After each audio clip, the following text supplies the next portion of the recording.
اعوذ باللہ من الشیطان الرجیم بسم اللہ الرحمن الرحیم۔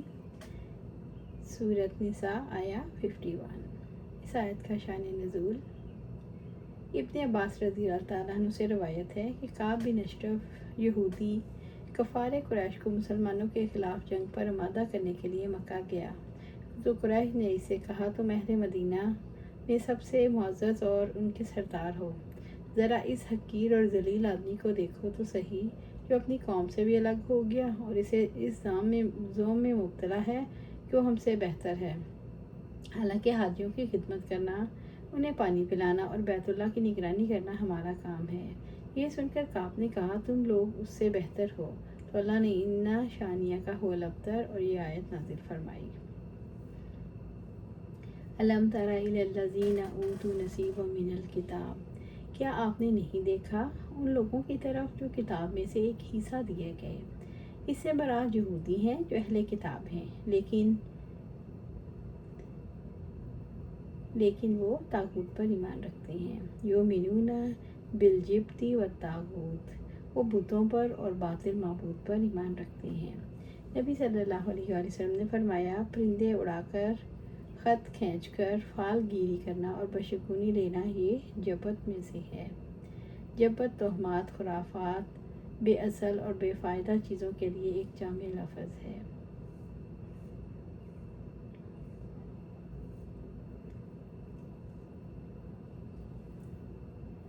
وَيَقُولُونَ لِلَّذِينَ كَفَرُوا هَؤُلَاءِ أَهْدَىٰ مِنَ الَّذِينَ آمَنُوا سَبِيلًا، اور ان لوگوں کے لیے کہتے ہیں جنہوں نے کفر کیا، یہ ان لوگوں سے زیادہ ہدایت کے راستے پر ہیں جو ایمان لائے۔ یہودی کافروں سے کہتے تھے مسلمانوں کی نسبت آپ صحیح راستے پر ہو، جہالت، بے دینی اور بے عملی کی وجہ سے دین میں کافروں کو مسلمانوں پر ترجیح دیتے تھے۔ یہودی مسلمانوں کی مخالفت کے لیے اسلام کی تعلیمات اور اس کی رخصتوں کو جواز بنایا کرتے تھے۔ اسلام نے جن پابندیوں کو توڑا اور جن ناروا تشددات کو ختم کیا انہیں وہ اپنی شریعت کے خلاف سمجھتے تھے۔ مثلاً اسلام نے ناپاکی اور جنابت کی حالت میں پانی نہ ملنے کی صورت میں تیمم کی اجازت دی تو انہوں نے کہا یہ شخص مٹی پر ہاتھ مار کر نماز پڑھ لینے کی اجازت دیتا ہو اور جس دین کی دعوت دیتا ہے بھلا خدائی دین کیسے ہو سکتا ہے۔ سورۃ نساء آیا 52۔ اولئک الذین لعنہم اللہ، یعنی لوگ ہیں جن پر اللہ نے لعنت کی ہے۔ یہود کے بارے میں اللہ تعالیٰ نے یہ حقیقت واضح کی کہ وہ اللہ تعالیٰ کی طرف سے لعنت زدہ ہیں اور جس پر اللہ تعالیٰ لعنت کر دے اس کا کوئی مددگار نہیں۔ لعنت یہ ہے کہ انسان اللہ کی رحمت اور مدد سے دور کر دیا جائے۔ یہود اللہ کی لعنت کے مستحق اس لیے ہوئے کہ انہوں نے بت پرستوں کو ان مسلمانوں پر فوقیت دی جو رسول اللہ صلی اللہ علیہ وسلم پر ایمان لائے تھے۔ وَمَن يَلْعَنِ اللَّهُ فَلَن تَجِدَ لَهُ نَصِيرًا، اور جس پر اللہ تعالیٰ لعنت کرتا ہے تو اس کے لیے آپ ہرگز کوئی مددگار نہ پائیں گے۔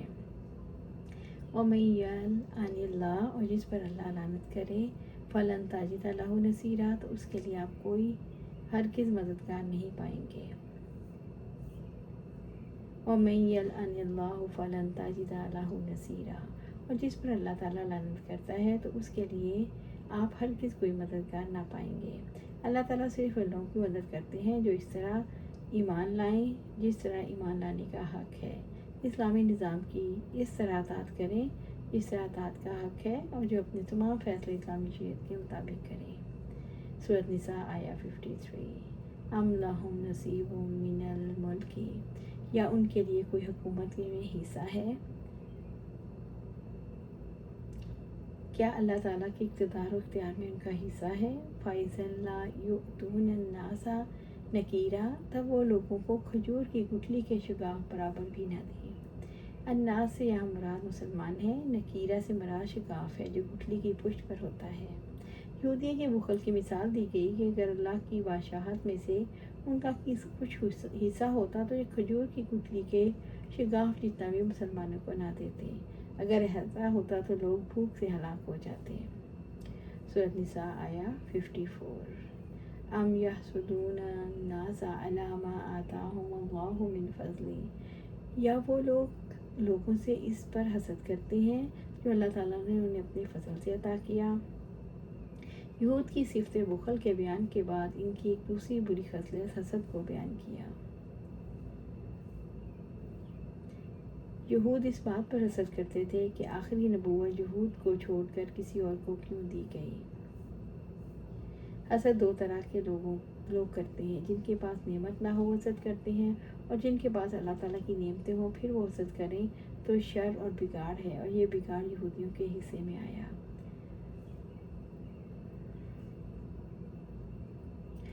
فَقَدْ آتَيْنَا آلَ إِبْرَاهِيمَ الْكِتَابَ وَالْحِكْمَةَ وَآتَيْنَاهُمْ مُلْكًا عَظِيمًا، تو یقیناً ہم نے اولاد ابراہیم کو کتاب و حکمت دی اور ہم نے انہیں عظیم بادشاہت سے بھی نوازا۔